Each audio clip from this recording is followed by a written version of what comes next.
بسم اللہ الرحمن الرحیم۔ السلام علیکم ورحمۃ اللہ وبرکاتہ۔ ختم نبوت کے لیے بیٹے کی قربانی۔ آپ کا بیٹا بس آج شام تک کا مہمان ہے، اس کا کوئی علاج نہیں۔ ڈاکٹر کے یہ الفاظ سن کر مولانا رو پڑے، اپنے بیٹے کو گھر لے آئے۔ گھر میں کھڑے اپنے بیٹے کی تیمارداری کر رہے تھے کہ دروازے پر دستک ہوئی۔ مولانا دروازے پر گئے، باہر ایک بوڑھے شخص کو کھڑے پایا۔ حضرت نے سلام و دعا کے بعد پوچھا، بابا جی خیریت سے آئے ہو؟ وہ کہنے لگا، خیریت سے کہاں آیا ہوں، ہمارے علاقے میں ایک قادیانی مبلغ آیا ہوا ہے، وہ لوگوں کو گمراہ کر رہا ہے، پوری امت گمراہ ہو رہی ہے اور آپ گھر میں کھڑے ہیں۔ مولانا نے جیسے ہی یہ بات سنی، آپ کی آنکھوں سے آنسو بہہ پڑے۔ بیوی سے فرمایا، بی بی میرا بیگ کہاں ہے؟ بیوی نے بیگ اٹھا کر دیا اور آپ بیگ ہاتھ میں پکڑے گھر سے روانہ ہونے لگے۔ بیوی نے دامن پکڑ لیا اور کہنے لگی، مولانا آخری لمحات میں اپنے نوجوان بیٹے کو اس حالت میں چھوڑ کر جا رہے ہو۔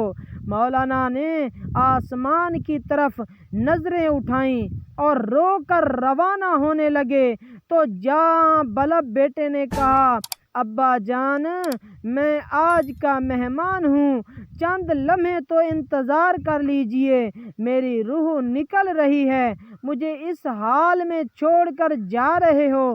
مولانا نے اپنے نوجوان بیٹے کو بوسہ دیا، رونے لگے اور فرمایا، اے بیٹے بات یہ ہے کہ میں محمد الرسول صلی اللہ علیہ وآلہ وسلم کے دین کی خاطر جا رہا ہوں۔ کل قیامت کے دن حوض کوثر پر ہماری تمہاری ملاقات ہو جائے گی۔ یہ فرمایا اور گھر سے روانہ ہو گئے۔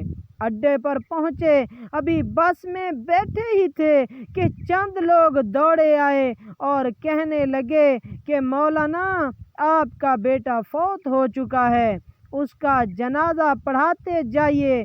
مولانا نے آسمان کی طرف نظریں اٹھائیں اور رو کر فرمانے لگے، جنازہ پڑھانا فرض کفایہ ہے اور امت محمدیہ کو گمراہی سے بچانا فرض عین ہے۔ فرض عین چھوڑ کر فرض کفایہ کی طرف نہیں جا سکتا۔ پھر وہاں سے روانہ ہو گئے، اس علاقے میں پہنچے، اللہ تعالیٰ نے کامیابی عطا کی، وہ قادیانی مبلغ بھاگ گیا۔ مولانا 3 دن کے بعد گھر واپس پہنچے، بیوی قدموں میں گر گئی اور رو کر کہنے لگی، مولانا جب آپ جا رہے تھے تو بیٹا آپ کی راہ تکتا رہا اور کہتا رہا، جب ابا جان واپس آ جائیں تو انہیں میرا سلام عرض کر دینا۔ مولانا جب یہ سنا تو فوراً اپنے بیٹے کی قبر پر گئے اور دعا مانگنے لگے، اے اللہ ختم نبوت کے وسیلے سے میرے بیٹے کی قبر کو جنت کا باغ بنا دے۔ مولانا دعا مانگ کر گھر واپس آئے تو رات بیٹے کو خواب میں دیکھا۔ بیٹے نے اپنے ابا سے ملاقات کی اور کہا، رب محمد صلی اللہ علیہ وآلہ وسلم کی قسم، ختم نبوت کے وسیلے سے اللہ تعالیٰ نے میری قبر کو جنت کا باغ بنا دیا ہے۔ ختم نبوت کے اس مجاہد کو دنیا مولانا غلام غوث ہزاروی رحمۃ اللہ علیہ کے نام سے جانتی ہے۔ ویڈیو اچھی لگی ہو تو لائک کر دیں۔ ایسے واقعات سننے کے لیے ہمارے